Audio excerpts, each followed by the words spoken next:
আসসালামুআলাইকুম everyone, welcome back to Fiya's world. আমি ফারিয়া। আজ আমি আপনাদের জন্য নিয়ে এসেছি নারকেল দুধ দিয়ে মোচা রান্না।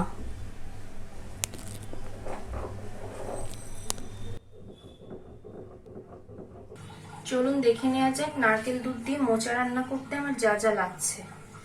এখানে আমি মোচা নিয়েছি, মোচা কুচি কুচি করে নিয়েছি।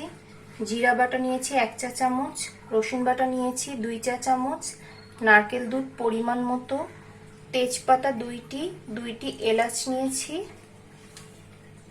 1 কাপ পেঁয়াজ কুচি নিয়েছি, 2টি কাঁচামরিচ, চিংড়ি মাছ পরিমাণ মতো, লবণ, হলুদ, মরিচ গুঁড়া নিয়েছি 1/2 চা চামচ, চিনি পরিমাণ মতো, পেঁয়াজ বাটা 2 টেবিল চামচ, ধনে গুঁড়া 1 চা চামচ, সয়াবিন তেল পরিমাণ মতো। চলুন এবার মোচা রান্নাটা শুরু করা যাক। আমি চুলায় গরম পানি করে নিয়েছি, এখন আমি মোচা দিয়ে দিচ্ছি।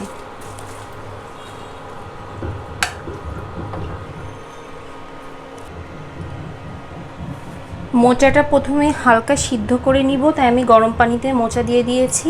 এখন হলুদ গুঁড়া দিয়ে দিচ্ছি, 1/2 চা চামচ হলুদ দিলাম। 5 মিনিটের মতো হালকা একটু সিদ্ধ করে নিব, এতে মোচার যে কষ থাকবে সেটাও বের হয়ে যাবে এবং কোনো গন্ধও লাগবে না। আমি ঢেকে দিচ্ছি, 5 মিনিট পর ফিরে আসছি। বন্ধুরা, 5 মিনিট পর আমি মোচা নামিয়ে নিয়েছি। এখন আমি রান্না শুরু করব। একই ফ্রাই প্যানে আমি তেল দিয়ে দিচ্ছি। তেল গরম হয়ে গেছে, এখন আমি পেঁয়াজ কুচি এবং কাঁচামরিচ দিয়ে দিচ্ছি। এখন আমি তেজপাতা এবং এলাচ দিয়ে দিচ্ছি। হালকা একটু ভেজে নিব পেঁয়াজ এবং তেজপাতা আর এলাচ।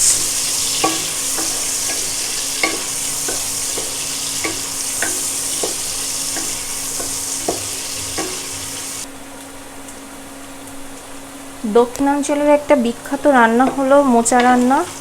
আপনারা বাসায় আমি যেভাবে করছি অবশ্যই এটা ট্রাই করে দেখবেন, অনেক টেস্টি হয় মোচা রান্না।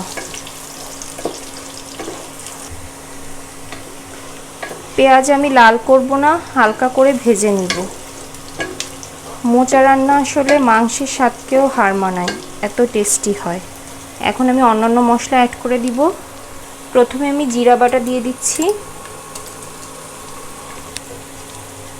রসুন বাটা দিয়ে দিচ্ছি, পেঁয়াজ বাটা দিয়ে দিচ্ছি।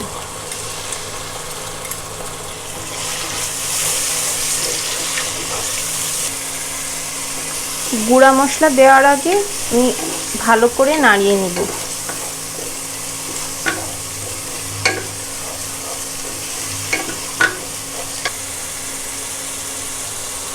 এক চা চামচ হলুদ দিয়ে দিচ্ছি, ধনিয়া গুঁড়া দিয়ে দিচ্ছি, মরিচ গুঁড়া দিয়ে দিচ্ছি।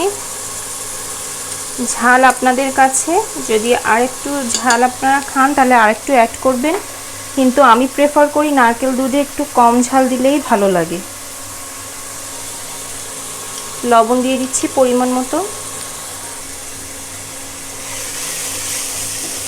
এখন গুঁড়া মশলা দেওয়ার পর আবার ভালো করে নাড়িয়ে নিব।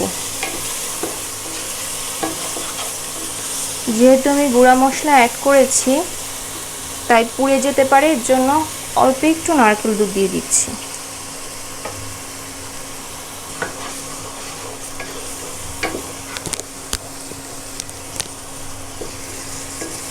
পুরা রান্নাটাই আমি কোনো পানি ইউজ করব না, পুরা রান্নাটাই নারকেল দুধ দিয়ে করব।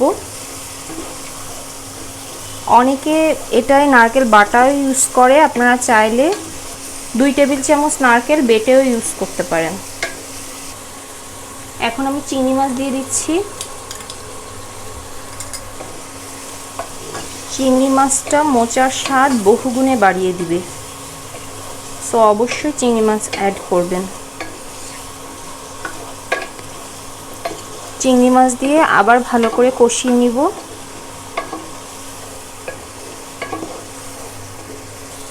দেখুন কত সুন্দর কালার এসেছে, তেলও বের হয়ে গেছে।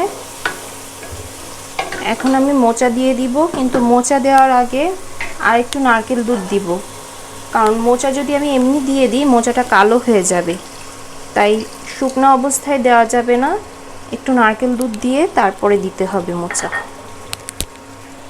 এখন আমি মোচা দিয়ে দিচ্ছি।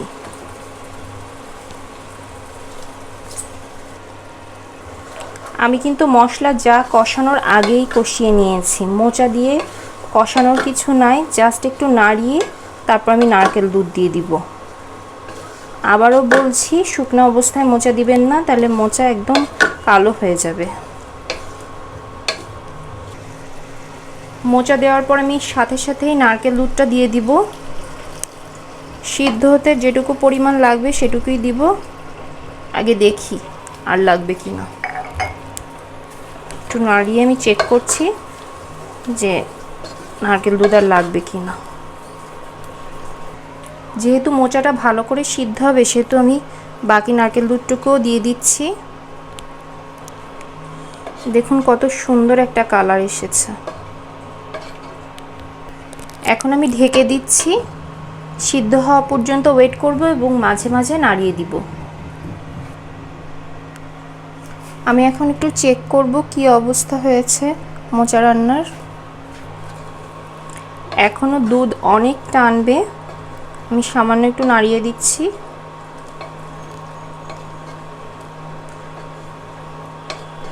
দুধ আর একটু টেনে গেলে তখন আমি চিনি লবণ যা লাগবে সেটা অ্যাড করব। আমি আবারও ঢেকে দিচ্ছি, নারকেল দুধটা একদম টেনে যাওয়া পর্যন্ত ওয়েট করব। মোচা রান্নাটা এবার আমি চেক করব, প্রায় 15 মিনিট হয়ে গেছে।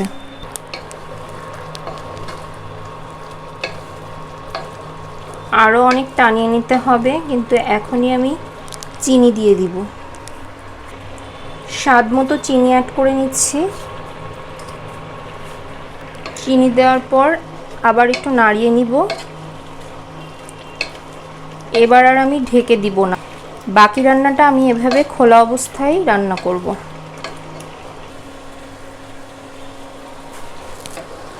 রান্নাটা এখন পারফেক্টলি রেডি। এরকম হালকা মাখো মাখো অবস্থায় আমি নামিয়ে নিব। আমি চুলাটা বন্ধ করে দিচ্ছি। এখন জাস্ট পরিবেশন করব। ভিউয়ার্স, তৈরি হয়ে গেল আমার মজাদার সুস্বাদু নারকেল দুধ দিয়ে মোচা রান্না। এটা আমি আমার আম্মুর কাছ থেকে শিখেছি, অনেক মজা হয় রান্নাটা। আপনারা বাসায় অবশ্যই এটা ট্রাই করে দেখবেন। এতক্ষণ আমাদের সাথে থাকার জন্য অসংখ্য ধন্যবাদ। ভিডিওটি যদি ভালো লেগে থাকে তাহলে লাইক ও কমেন্ট করবেন এবং বন্ধুদের সাথে বেশি বেশি শেয়ার করবেন। পরবর্তী ভিডিওগুলো দেখতে চ্যানেলটি অবশ্যই সাবস্ক্রাইব করতে ভুলবেন না। সবাই ভালো থাকুন, সুস্থ থাকুন। আমার জন্য সবাই দোয়া করবেন। ধন্যবাদ। আল্লাহ হাফেজ।